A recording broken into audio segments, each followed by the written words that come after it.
Genesis chapter 37 and verses 18 to 20.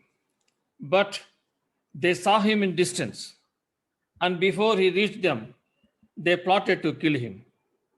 Here comes the dreamer, they said to each other. Come now, let's kill him and throw him into one of the cisterns, so that a ferocious animal devoured him. Then we will see what comes of his dreams. Let's look to God in prayer. Our Father, this evening we bow before you in submission, a willing submission to your wisdom, to your goodness, and to your love. Lord, teach us what your Holy Spirit wants to teach us. Take away all the distraction that is coming on our way, and you be our focus. We ask this in Jesus' name.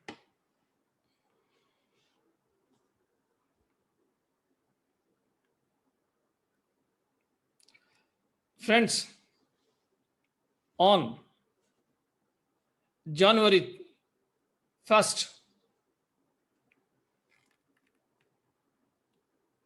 the 16th President of the United States used an Emancipation Proclamation.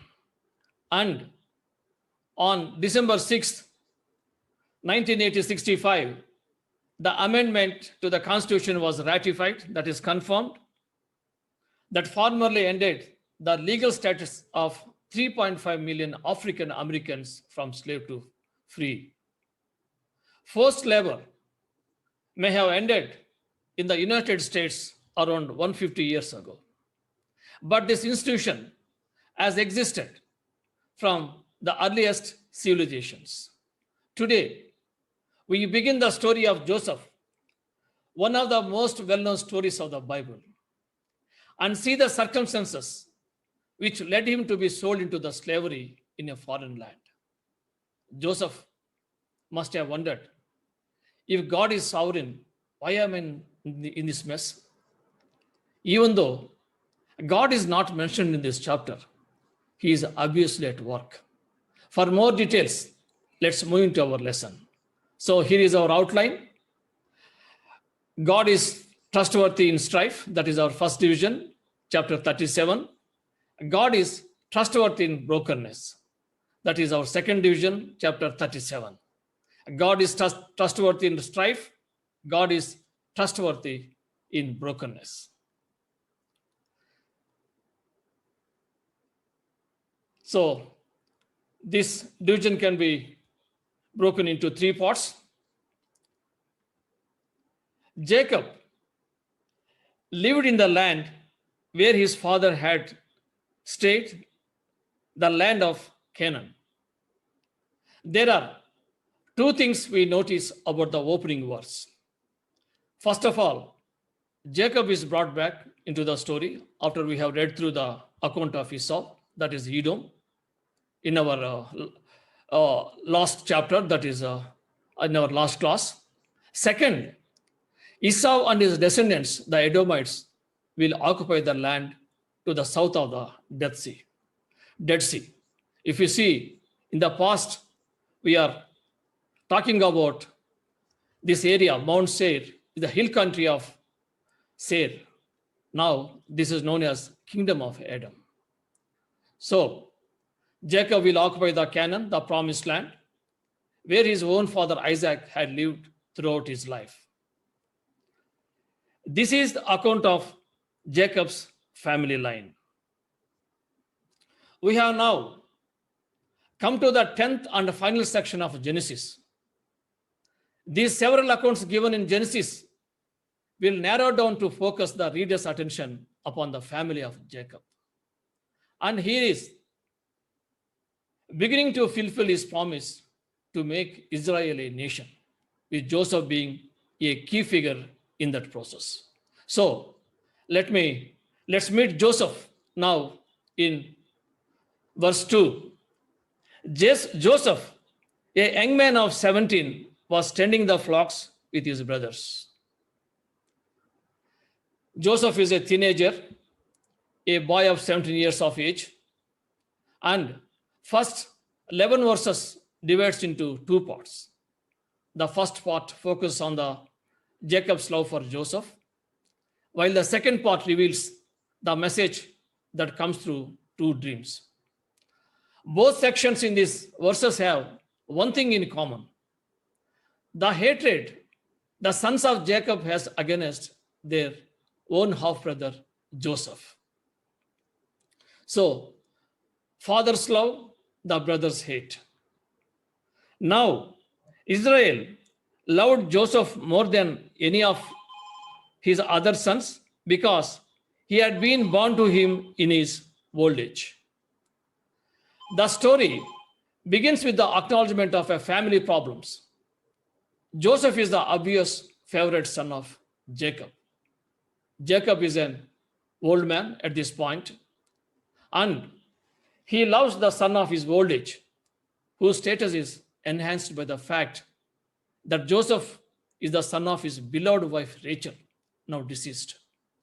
Jacob loves him more than all of his older sons, a fact not unnoticed by those sons, something that is not lost on them and their attitudes. Now read that last part. And he made an ornate robe for him. Now, Jacob made the situation worse by giving Joseph a rich ornamental coat that was the object of the brothers' hatred and envy. But there are other reasons the text gives for why the brothers hate Joseph.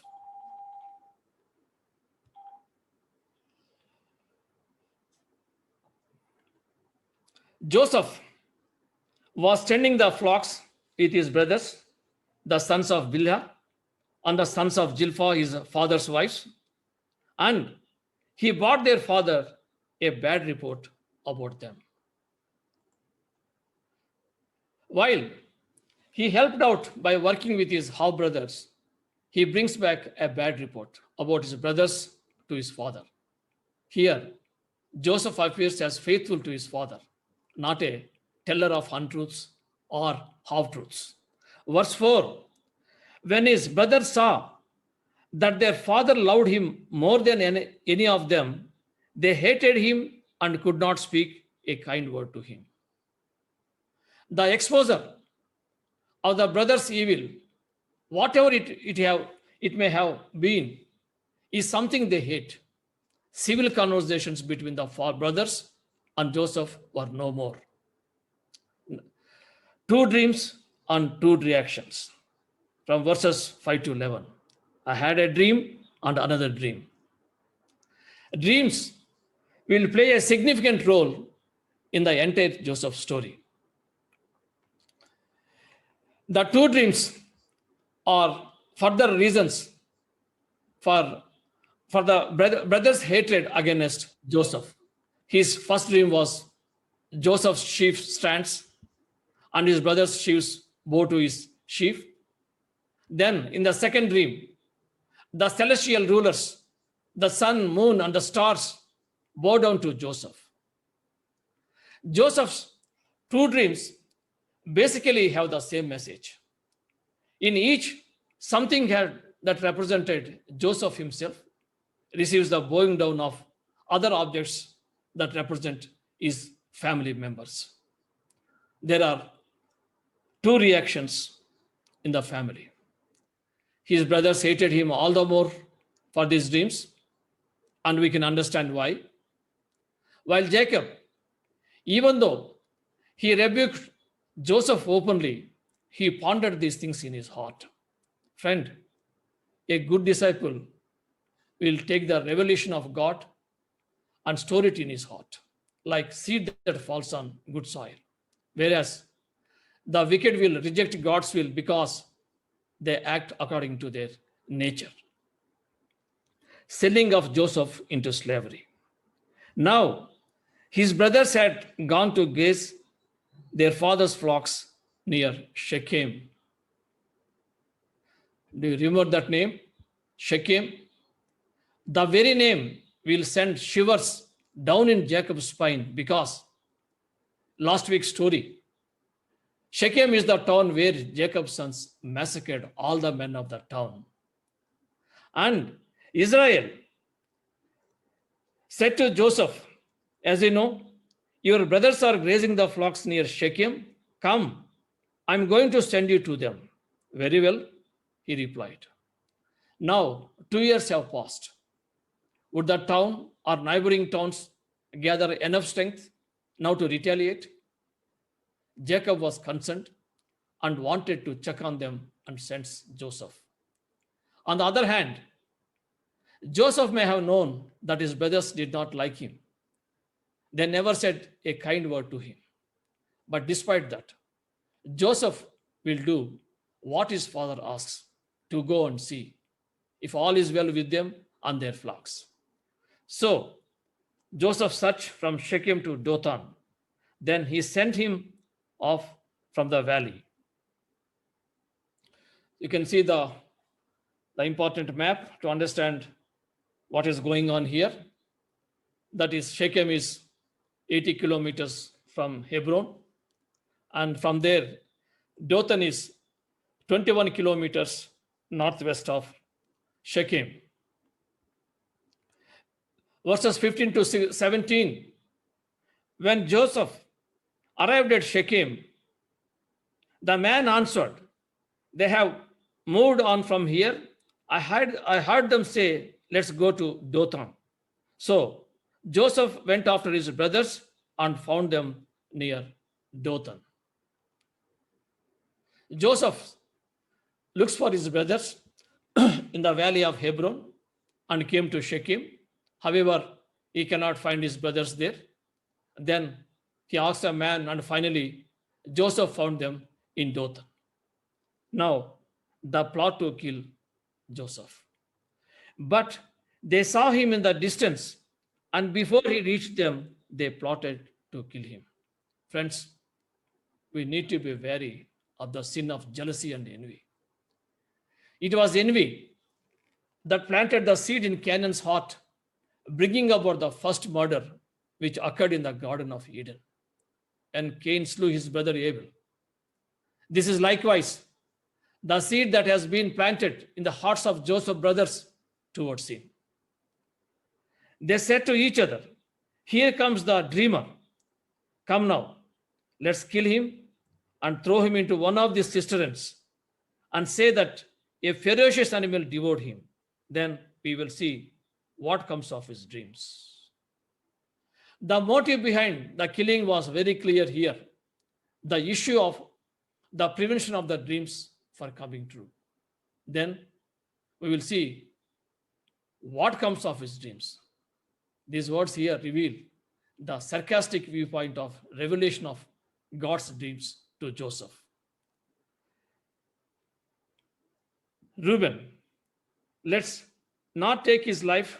Don't shed any blood. Throw him into this cistern. Where in this wilderness?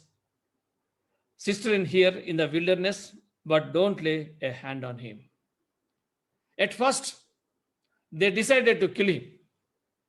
Reuben, out of desire to preserve the life of his brother, suggests that they throw him in the empty cistern. Why be guilty of murder? And Reuben said, this is to rescue him from them and take him back to his father. Reuben's action seems heroic here, but motive without clear information is hard to establish. So, when Joseph came to his brothers, they stripped him of his robe, the ornate robe he was wearing, and they took him and threw him into the cistern. The cistern was empty, there was no water in it. So they take Joseph's robe and threw him into cistern. And as they sat down to eat their meal, they looked up and saw a caravan of Ishmaelites coming from Gilead.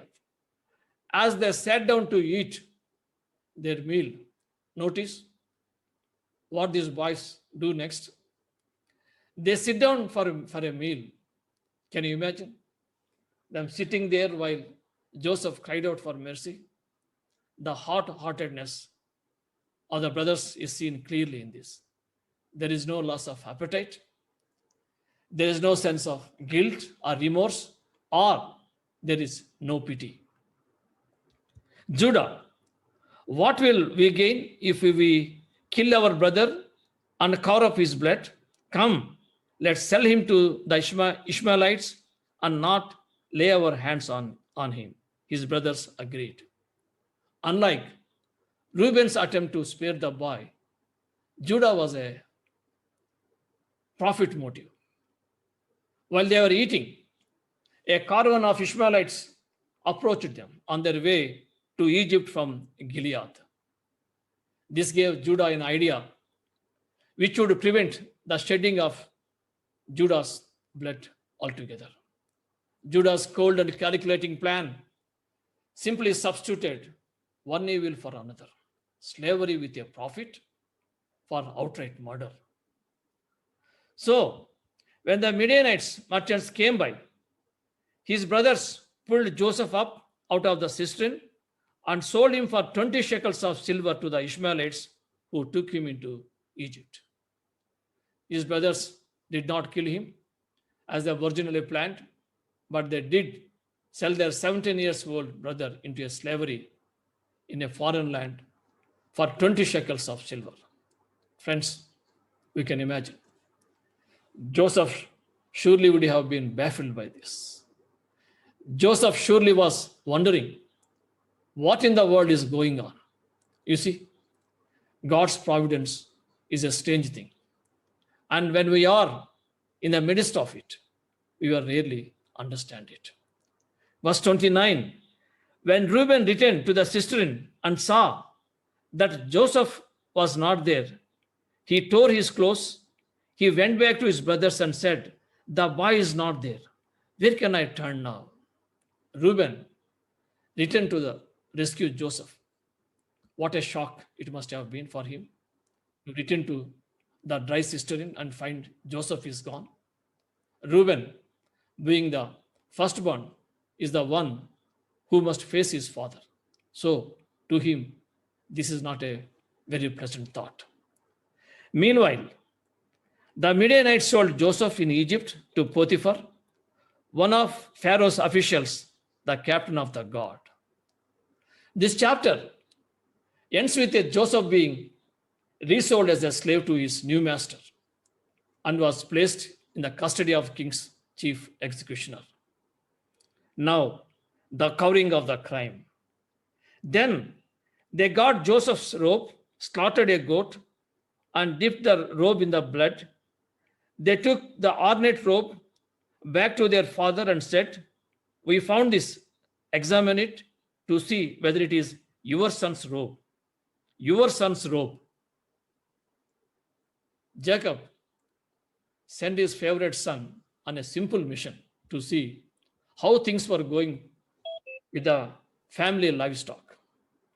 This gave the brothers an opportunity to take revenge on Joseph, and they covered up their crime by convincing their father that a wild animal has killed his favorite son.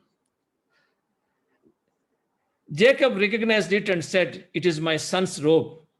Some ferocious animal has devoured him." Joseph was surely being torn to pieces. Then Jacob tore his clothes, put on sackcloth, and mourned for his son many days, but he refused to be comforted. Seeing the tunic with blood, Jacob drew the conclusion that his son has been killed. Jacob cannot get over this mourning for this favorite son. No matter how Jacob's sons try to console him, he remains consumed with grief over the loss of his son. Joseph's robe. The robe began in deep love, then it was turned to deep hate. Now it is the main tool for a deep deception. The brothers cut the despised coat and dip it in blood. They present it to Jacob, who is overcome with grief. Jacob did not know he had been deceived, but his life was forever changed by this tragedy. Friends, sometimes God allows us to come to a place of confusion where the road forward seems unclear. We find ourselves in seasons of waiting and wondering.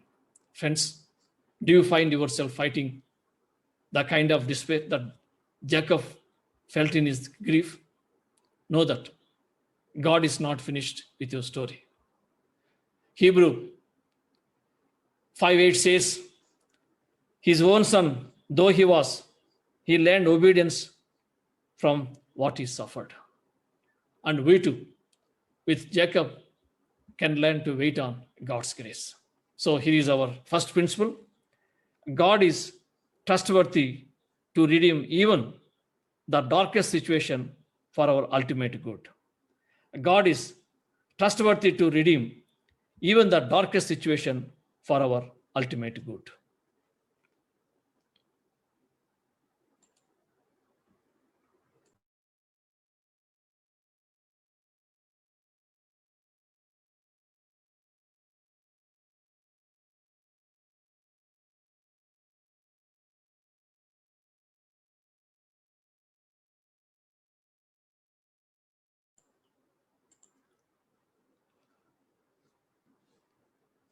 So, dear brothers in Christ, notice the difference between a person who walks with God and a person who does not. The brothers of Joseph did not walk with God. They are superficial. They were so attached to the world and they lost all sense of compassion.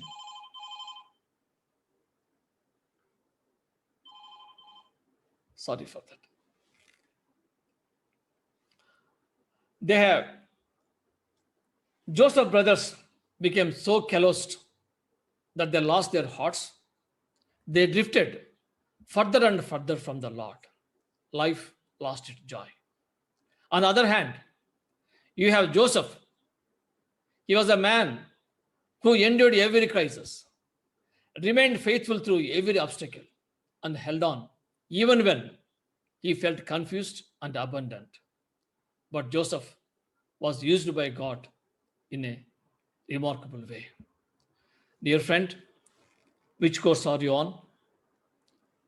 Are you following the ways of the brothers, or will you follow the example of Joseph? Are you depending on schemes, on the manipulations to get ahead, or are you willing to trust God? Are you letting envy, resentment, and jealousy eat you up and keep you awake? Or do you see that these things are poisoning every relationship and leading you down a course of destruction? Remember, men are responsible for their sin, and yet God uses men and their sin to accomplish his sovereign purpose. So let's move into our second division.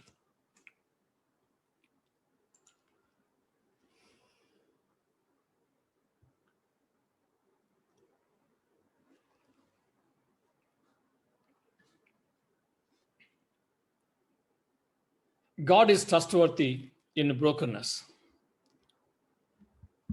This passage outlines into three parts. So first, the crisis in the line of Judah. At that time, Judah left his brothers and went down to stay with a man of Adullam named Hira. While Joseph was in Egypt, this is what Judah is doing in Canaan. Here we are facing this parenthesis about the life of Judah and the life of Joseph with starker contrast. There, Judah met the daughter of a Canaanite man named Shua. He married her and made love to her. First, we are told that Judah leaves his brothers and goes to Adullam and marries one of the women of Canaan and had 3 sons by her. These events are a direct violation of God's plan and promise for Abraham. Judah got a wife of Er, his firstborn, and her name was Tamar. Judah does not act like Abraham and Isaac, making sure that his children find wives from the family as God wanted. Rather, the oldest son, Er, marries a woman of the land, Tamar. Verse 7. But Er, Judah's firstborn, was wicked in the Lord's sight, so the Lord put him to death. In fact, the Bible does not just say that he died, it says the Lord put him to death. We don't know what it was that Er did, but we do know that he was wicked in the sight of the Lord. In fact, Er is the first individual recorded in the scriptures to be killed by God. So it is another picture of the wickedness of Judah and his family. Then Judah said to Onan, sleep with your brother's wife and fulfill your duty to her as a brother-in-law to rise up offspring for your brother. When Er died, Judah told his second son Onan and instructed Onan to have a child through Tamar. This is called a levirate marriage. Since Er did not have any children, it was up to Onan to preserve the family line of his brother. But Onan knew that the child would not be his. What he did was wicked in the Lord's sight, so the Lord put him to death also. Maybe Onan did not like the idea that the son he would father would receive the inheritance of the firstborn instead of him. We don't know why.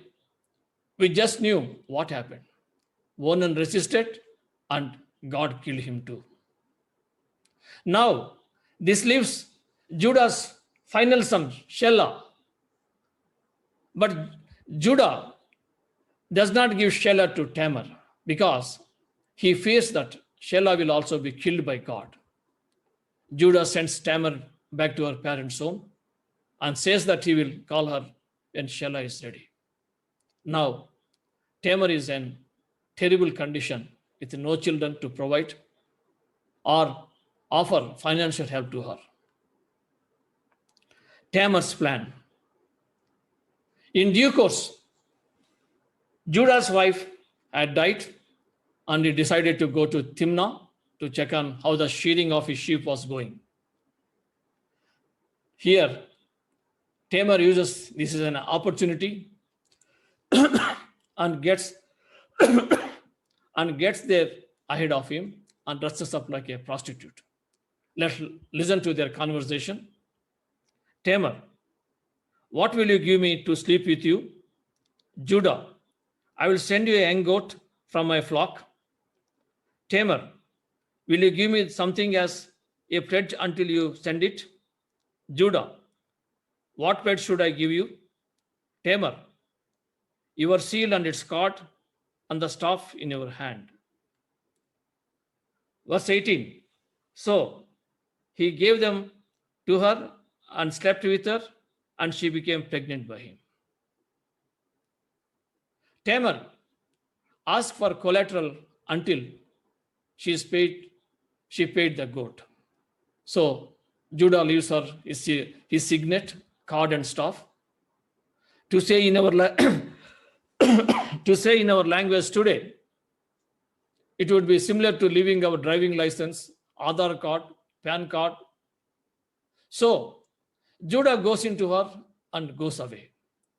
Verse 20. Meanwhile, Judah sent the young goat to his friend, but he did not find her. Judah sends a person to pay her the goat, but she's not there anymore. Tamar, of course, has gone home and she is wearing widow's clothing again.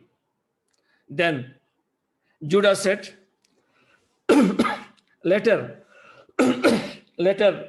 keep what she has, or we will become laughing stock. Judah was willing to lose his signet and staff to avoid being a laughing stock. Friend, think of your life and ask, how is this illustrated? Sin has a price.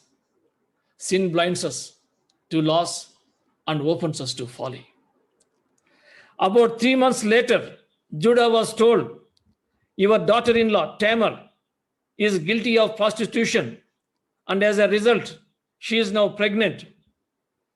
Judah said, bring her out and have her burned to death. Friends, sinners think sin is irrational as long as they only think of others. 3 months go by, and Tamar is found to be pregnant. This news is brought to Judah. Judah was so incensed that he commanded that she be brought and burned for her sexual immorality. But listen to what Tamar says in verse 25. As she was being brought out, she sent a message to her father-in-law. I am pregnant by the man who owns these, she said. And she added, see, if you recognize whose seal and card and staff these are.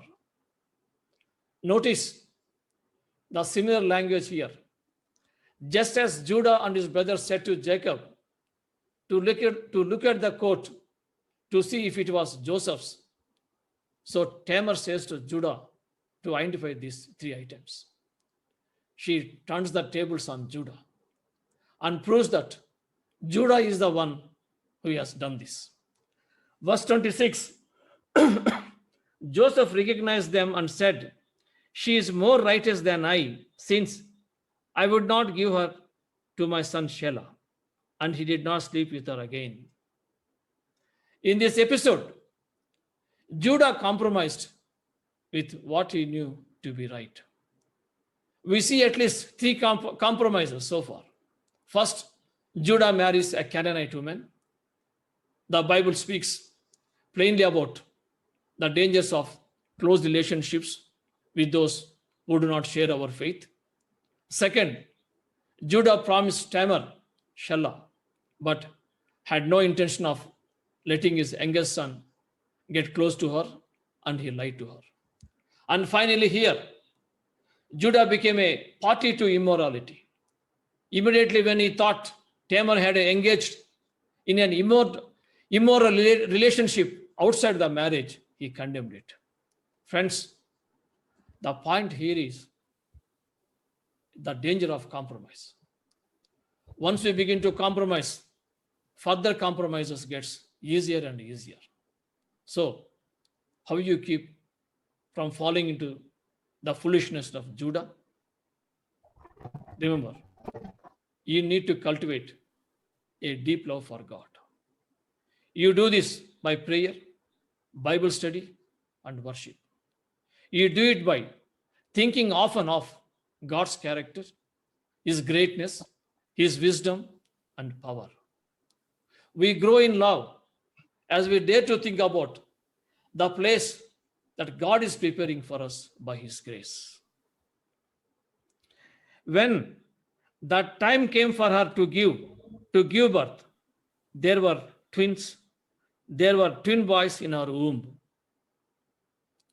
The great thing about this story is how the story ends. We read about the birth of Perez and Zerah. They were twins. They would have been illegitimate children born out of an incestuous relationship. We don't know what their life was like growing up, but we can tell how God used them. Listen to the scriptures hundreds of years later. Ruth chapter 4. Then the elders and all the people at the gate said, we are witnesses to the offspring the Lord gives you by this young woman. May your family be like that of Perez, whom Tamar bore to Judah. The memory of Tamar is now the blessings for the house of Perez. The son of Tamar has become prominent in Israel. Friends, God used this mess to bring about a blessing. Friends, there is nothing good in our present chapter, Genesis 38. But you will not believe the power of God to accomplish his plans through sinful people. God did not take perfect, righteous people to bring about the salvation of the world. He takes a miserably sinful person like Judah to bring the salvation for the world. Now, how about Tamar? Tamar plays the role of a prostitute, tricks her father-in-law, and sleeps with him to have a child. What a scandalous actions. You would think that her name should be buried in the backyard for what she has done. But you look to the Matthew, the Gospel of Matthew, chapter 1, the record of genealogy of Jesus Christ, the son of David, the son of Abraham. Abraham was the father of Isaac, Isaac the father of Jacob, Jacob the father of Judah and his brothers, Judah the father of Perez and Zerah, whose mother was Tamar. The greatest blessings is found in Gospel of Matthew. When the genealogy of Jesus is given, there are only 4 women listed in the record. The first woman name in the record is Tamar. Her name could have been left out, but her name is recorded. For God took the wreckage of sin and brought his glorious purposes. Friends, many of you identify with Judah and Tamar because you feel you have made a mess of your life. You have made bad decisions. You knowingly went down a wrong path. You sinned in horrible ways and have concluded that God could never love you or do anything through you. Friends, I hope today, this evening, you will be encouraged by this sordid story. You cannot keep on your own path and keep going. What you have been doing so far in your life. Friends, you must believe and fully give your life to Jesus. Radically give your life to the Lord, and God can radically change your life. So here is our final principle. God's providence rules and overrules in his purposes of judgment and grace. God's providence rules and overrules in his purposes of judgment and grace.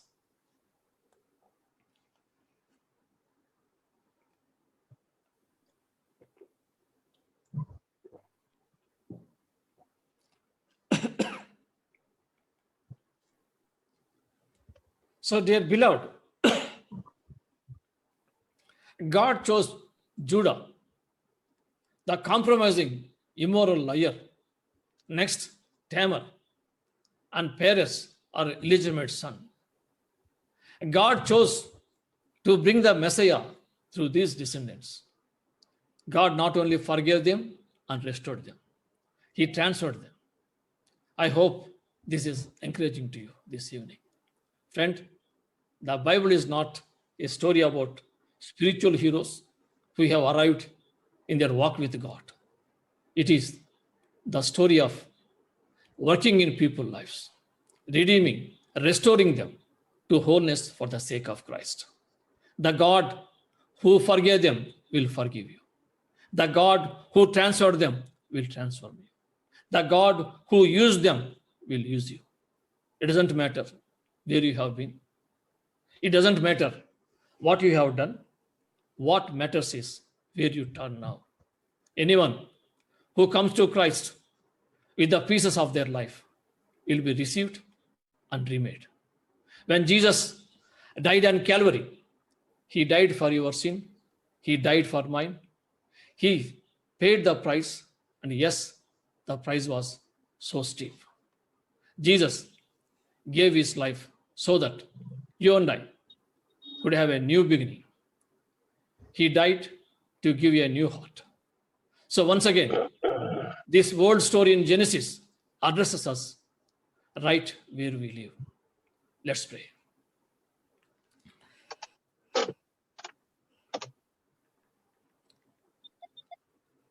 Dear Heavenly Father,